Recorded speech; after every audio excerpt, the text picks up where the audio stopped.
"Hei anak, kalau kau menjual tenun, kau tidak akan mati." Di situ saya menanyakan ke mama, "Mama, bagaimana maksudnya saya tidak akan mati kalau saya menjual tenun begitu?" Tenun itu kan warisan budaya Indonesia, tradisional dan harus terus lestari. Jadi ketika kamu menjual tenun, mengenalkan tenun, itu harus pasti akan terus tidak akan mati dan terus akan sustain istilahnya ke depannya begitu, akan terus dikembangkan kan dengan generasi-generasi yang ada begitu. Nah disitulah yang mungkin ini saya baru merintis, saya mungkin baru akan menjalani usaha ini saja, saya sudah dapat semangat dari penenun yang di situ mereka menyambut baik dengan magic moment yang seperti itu gitu. Jadi itulah yang membuat saya selalu semangat untuk mengenalkan kain tenun ini.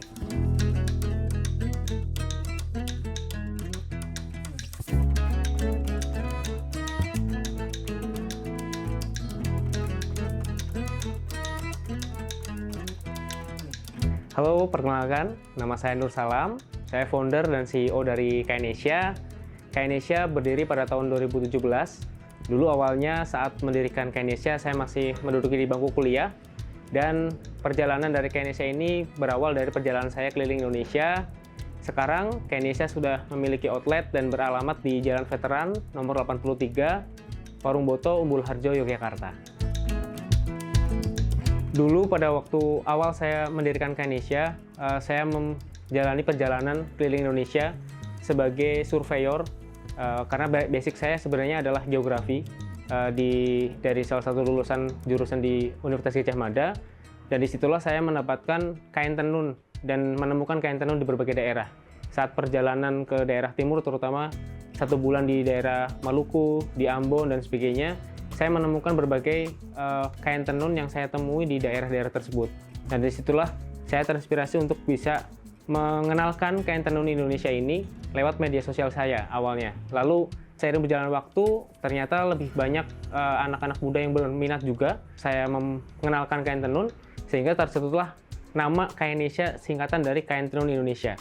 Itulah filosofi dari nama Kainesia awalnya, dari singkatan Kain Tenun Indonesia yang saya temukan dari perjalanan keliling Indonesia itu. Selalu ada perjalanan yang membuat saya dapat cerita, dapat story dari setiap daerah, yang dimana setiap perjalanan itu saya selalu menemukan para penenun di tiap daerah yang selalu menceritakan juga story dari setiap kain tenun yang ada. Disitulah saya selalu mendapatkan inspirasi baru dan selalu mendapatkan hal-hal baru yang saya ingin sekali cerita itu pun saya ceritakan kembali ke orang-orang lain. Nah disitulah saya ingin mengenalkan kain tenun lebih luas lewat media sosial, dan banyak magic moment, cerita-cerita dari para penenun itulah yang saya selalu termotivasi untuk mengenalkan kain tenun ini.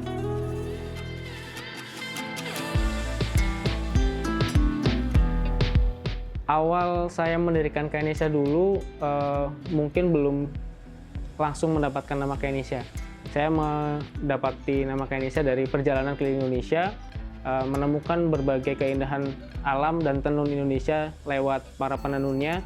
Dan ketika saya mengenalkan kain tenun lewat media sosial, banyak sekali yang menyambut baik, terutama teman saya dari anak-anak muda. Dan dari situlah saya terinspirasi untuk membangun sebuah usaha dari singkatan Kain Tenun Indonesia yang saya namakan Kainesia. Awal berdiri tahun 2017, saya langsung mengenalkan dengan brand Kainesia untuk mengenalkan kain tenun Indonesia. Pada awalnya kami mungkin cukup sulit ya mengenalkan tenun, karena hampir kebanyakan anak-anak muda, bahkan mungkin sebagian teman-teman di Indonesia pun ketika saya mengenalkan tenunnya itu dikiranya batik awalnya. Itu yang cukup sulit ketika kami ingin mengenalkan bahwa tenun itu bukan batik. Bagaimana proses tenun itu pun berjalan pun hampir kebanyakan orang tidak paham bahwa proses dari tenun mulai dari kapas menuju benang, benang menuju proses pewarnaan dan sebagainya itu dari nol sekali. Itu ketika kita melihatkan prosesnya lewat video dan sebagainya pun mereka baru tahu bahwa oh tenun ternyata serumit ini prosesnya begitu. Sama halnya mungkin dengan batik tulis begitu ya, yang juga cukup rumit dari prosesnya. Tapi di saat di awal-awal memang kita cukup sulit untuk memperkenalkan, tapi untungnya pada waktu itu kami mengenalkan kain tenun ini sebagai teman perjalanan, dan di saat itu juga tren naik gunung sedang naik. Sebenarnya kami lebih mudah di saat memang mengenalkan branding si kain tenun ini bisa dipakai untuk perjalanan, yang berbeda dengan batik ketika dipakai untuk selimut dan sebagainya kan mungkin kurang casual ya, kurang pas begitu. Nah, sedangkan tenun ini bisa dipakai untuk formal dan informal, bahkan mungkin jadi banyak tren juga yang selebgram dan mereka artis-artis juga pakai untuk dengan kekasihnya bareng-bareng satu kain untuk selimut dan dijadikan foto di Instagram, dan malah membuat kesan fotonya lebih baik dan mungkin lebih instagramable ya, katakanlah begitu. Dan di situ momentum di mana kami akhirnya mengenalkan lewat produknya bisa dipakai untuk perjalanan, dan disitulah kami menceritakan story lewat kertas yang kita ceritakan bahwa kain tenun ini diproses tradisional dan sebagainya, dan bisa dilihat prosesnya di YouTube kami ataupun Instagram kami begitu. Dan disitulah akhirnya makin lama industri tenun ini makin banyak dengan diperlihatkan banyaknya kompetitor yang muncul setelah kami memperkenalkan tenun untuk anak muda dengan proses traveling dan sebagainya begitu.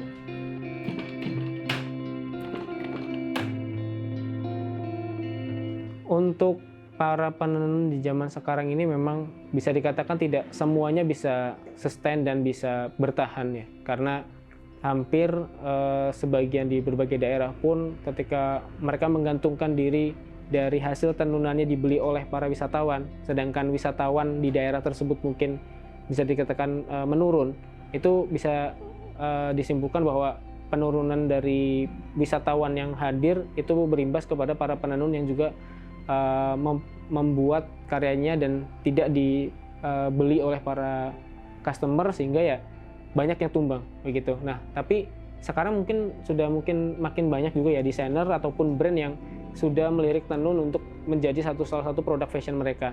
Nah, disitulah mungkin yang akhirnya Kainisha akhirnya menjadi penjembatan juga untuk para brand dan desainer ketika kita ingin bekerja sama untuk menjadikan tempat tenun terlengkap di Indonesia, dan para desainer ini membutuhkan tenun dari daerah mana, kami memiliki jaringan di seluruh Indonesia. Nah, disitulah yang juga kita bisa memberikan positioning bahwa Kainisha ini bisa memberikan jadi solusi bagi para desainer, bagi para brand yang membutuhkan kain tenun untuk produknya, itu kita bisa salurkan.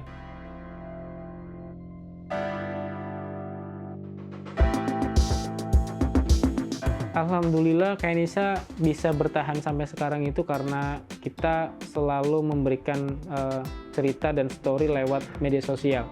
Dimana media sosial ini benar-benar menjadi jembatan kami untuk bisa dekat dengan teman Asia. Kita nyebut customer kita adalah teman Asia, dan disitulah kita benar-benar bisa berinteraksi dengan mereka yang memberikan masukan, memberikan saran, bahkan mungkin benar-benar inovasi ataupun hal-hal yang baru itu muncul dari mereka juga. Nah, mungkin hampir kebanyakan orang yang melihat transisi dari dunia offline ke online ataupun ke dunia digital ini banyak yang masih kesulitan begitu ya. Namun alhamdulillahnya Kainisha ini bisa bertahan dari tahun 2017 hingga sekarang ini karena kita punya eksistensi di media sosial cukup baik, dan mungkin bisa dikatakan di ranking teratas juga untuk top of mind brand tenun di Indonesia juga ketika di online, sehingga para customer ataupun orang-orang baru yang ingin mencari kain tenun biasanya akan langsung dapat referensi lewat pencarian begitu ya, lewat Google ataupun lewat Instagram dan sebagainya. Kita teratas karena di Instagram kita juga udah mendapatkan verified centang biru dari Instagram secara resmi, terus juga pencarian di Google juga kita selalu mendapatkan ranking teratas karena banyak yang sudah mereview di Google Map dan sebagainya.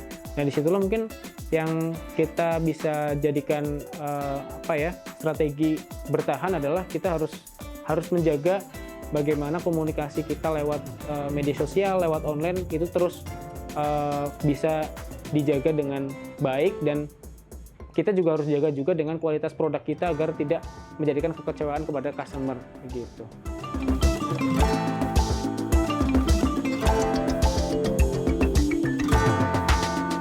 Menghadapi persaingan dengan fashion luar negeri ataupun brand luar negeri yang sedang masuk dengan berbagai strategi mereka lewat komunitas, mungkin lewat berbagai cara mereka untuk menghidupkan tren dari Korea dan sebagainya, itu kami mencoba untuk memberikan satu brand communication yang kita memberikan tagline bangga berbudaya. Jadi ketika memakai kain tenun dari kami di Kainisha, kami ingin mereka akan juga merasakan suatu kebanggaan terhadap budaya Indonesia yang mereka kenakan, mereka punyai, Sehingga ketika mereka memakai produk kain tenun ini, mereka pun akan menunjukkan suatu kebanggaan tersendiri terhadap budayanya dari negaranya sendiri begitu. Dalam tanda kutip mungkin tradisional terlihat kuno ataupun terlihat kurang in di sekarang gitu ya, kurang trendy ataupun kurang pas dengan budaya sekarang. Tapi ternyata mereka tetap merasa bangga kok dengan apa yang mereka kenakan. Karena memang kita kenalkan produk-produk kita bisa dipakai untuk nongkrong di kafe, bisa dipakai untuk kerja, bisa dipakai untuk kondangan dan sebagainya. Dan disitulah mungkin mereka juga satu produk bisa dikenakan di berbagai kondisi, di berbagai kegiatan. Akhirnya mereka akan tetap menyuarakan bangga berbudaya itu ke teman-temannya, begitu. Dalam dunia bisnis, saya selalu terinspirasi dari salah satu mungkin kata-kata yang selalu membuat saya semangat adalah bukan seberapa banyak apa yang ingin saya dapatkan, tapi seberapa banyak apa yang bisa saya berikan.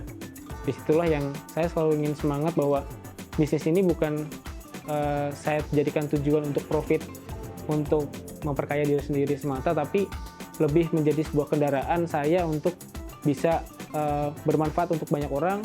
Bagaimana saya bisa memberikan manfaatnya untuk mungkin penenun, untuk tim yang bergabung, untuk teman-teman, mungkin dari sharing pengalaman saya dalam menjalani bisnis dan sebagainya. Saya selalu ingin memberikan suatu manfaat dari bisnis yang saya jalankan, gitu.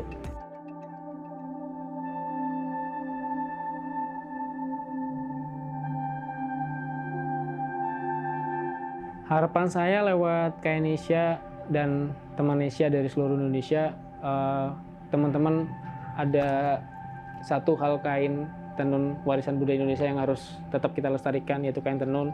Kainesia ingin selalu pengen mengajak bahwa cintailah produk Indonesia lewat para kreator-kreator penenun di berbagai daerah Indonesia.